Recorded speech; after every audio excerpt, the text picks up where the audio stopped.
If you're going to the Halloween party, you got to have a costume that has something to do with our radio show. Yeah. A little twist on the whole Halloween costume thing. Really? Well, maybe somebody could show up and just not talk to me when we're in a different state, and they can go as Patrice. Maybe that would be nice. I really needed you when I was out here. You son of a bitch. You have all the connections. And then tonight, Jimmy, is a big night for you. Yeah. Well, I felt bad yesterday. I was going to call in, but I was so depressed when I woke up, and I was like, I couldn't just call a plug. I kind of felt like fucking guilty. Like, I can't just call and plug. Why were you depressed, Jimmy? Oh, I don't know. The guilt's over now. Plug away. Tonight, midnight, HBO. Yeah, HBO. Oh, that's your special. That's right. Yeah, HBO special tonight with Jimmy Norton. Hey, have you noticed any difference in yours? Like, I haven't been talking to people. Like, have you noticed like all of a sudden the phone rings more, or is it just pretty much like people who saw it and who didn't? No, your phone will ring. Just the people who really like you, you'll hear from. The parents and shit like that, and some friends. Yeah, but my mother already had the tape, so she saw it, and she was just. I can hear you hate when you know somebody so well and you know they're disappointed. Oh. And my mother she just goes. Yeah. Oh. Your mom did that to you? Oh, my mother just does not fuck around. When she just goes, she can't lie to me. Because you're despicable to women. Yeah, and she just and she got to work with people. You know what I mean? And a lot of people know her as my mother. Yeah. You know, whatever. And she just went. And here you are, this misogynistic embarrassment. Oh, because she really hasn't really interacted with me in the last 8 years in terms of living with me. So she just didn't know I've developed this to be a complete ass. Wait, did you ever tell them? I don't mean to interrupt you. Patrice is the greatest. Did you ever tell them about the fat bitch from the WIZ? Wait, what? Don't. Wait, what? You laughed through it. I didn't even hear you. Let's just say, look, she doesn't listen to the show. A girl that he used to see, and he referred to her as the fat bitch from the WIZ.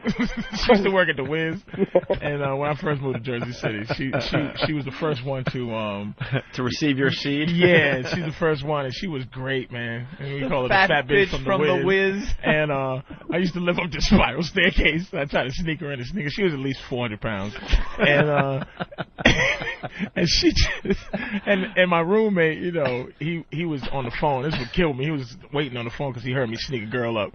So he's really like one of those guys that go, I'm gonna peek at the girl coming out. Yeah. So he was standing there on the phone talking, right? And I come down and I was trying to sneak her down. He was right there and I couldn't do nothing to mush her away.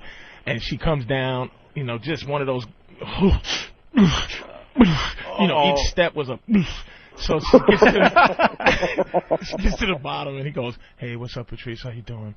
And I go, fuck. He didn't laugh or nothing, so when I got her outside, I came back up. He was on the floor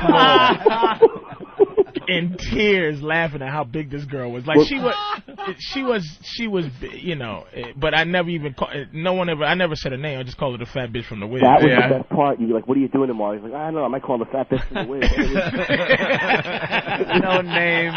But there was no malice in it. It was just, this is what she is. She's a non-person. She is fat. She works at the WIZ. Yeah, she was fat. Where's the problem?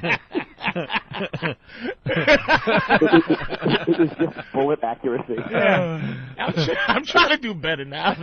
Wait, hold on. Did you always take her upstairs to your apartment at least and show her like a dignified time? No, I took her in the basement sometime. This fucking piece of garbage would take this the apartment building basement into the apartment basement and jerk off on a mattress in the basement. What? You had a mattress in it was just some old mattress. It was just like down there? in the basements, mattresses. I put two. It was two.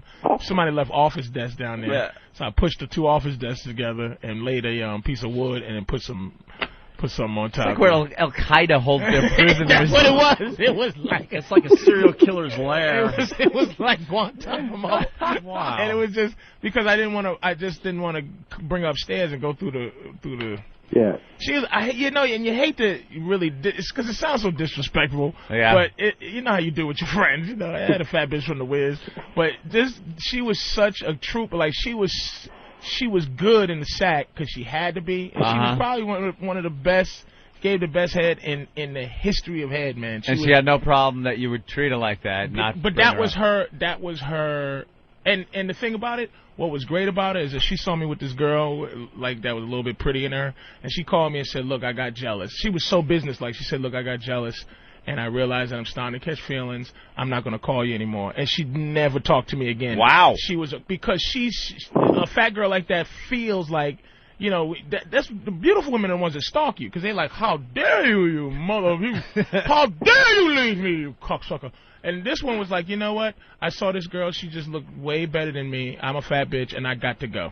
Thank you very much. Wow. What do you think she was thinking when you got to your apartment and you didn't have the human decency to bring her up the steps like fucking cattle? You took her downstairs. Well, we had already established like the filth. Like, you know, we just did. You know, we would do it in the car. It would never be. You know, it never was intimacy was never established. Yeah, but. No movie date. No. But how do you size up these girls? I mean, you're with these girls and you're bringing them back to your apartment.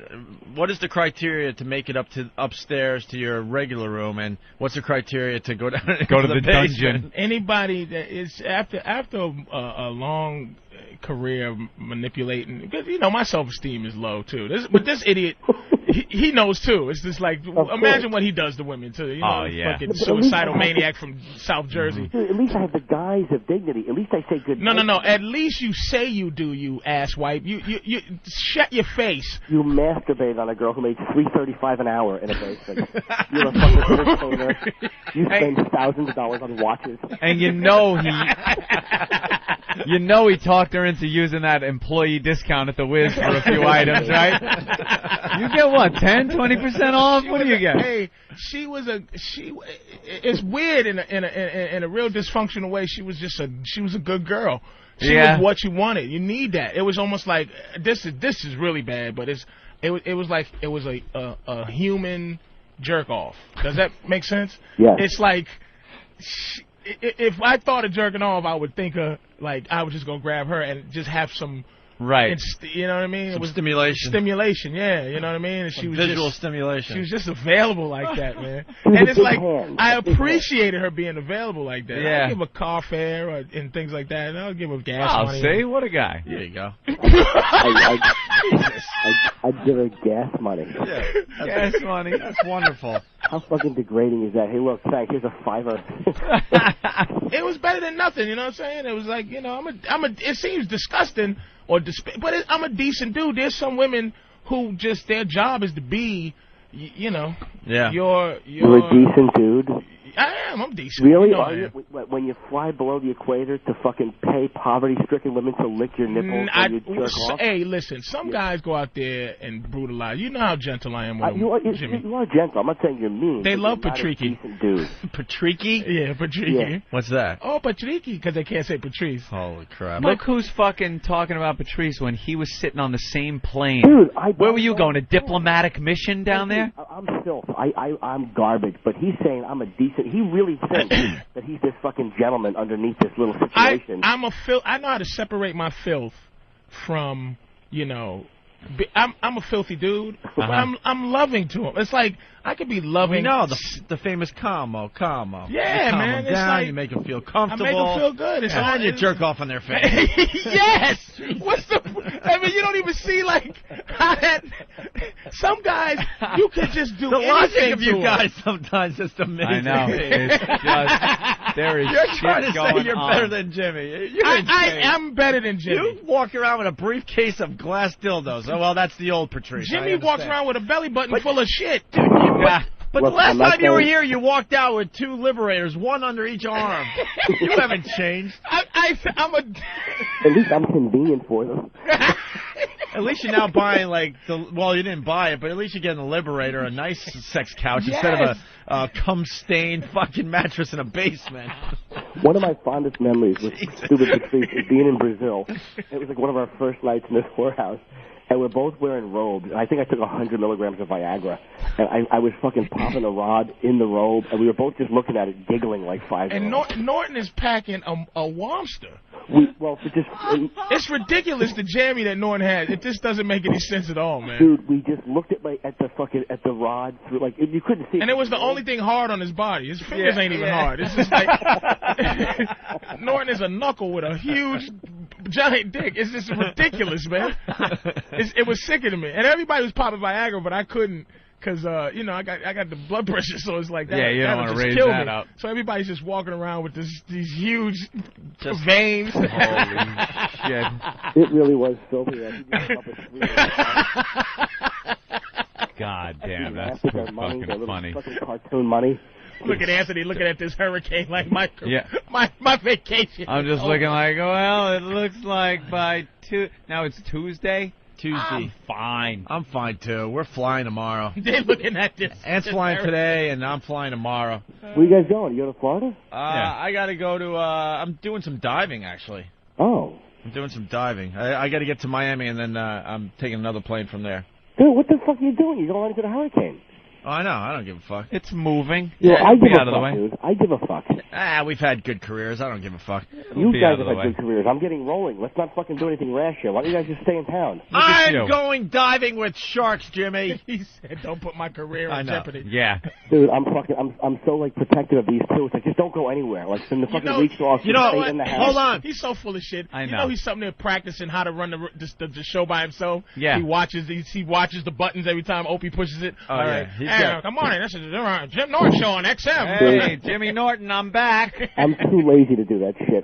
He has a nanny cam in here somewhere. He's been taking video of We're everything. taking your phone And calls. now he's just looking at the tapes in his lonely L.A. room. I'm too fucking lazy to plan a coup. I just like to fucking show up and sit there and throw out the occasional joke and go, hello.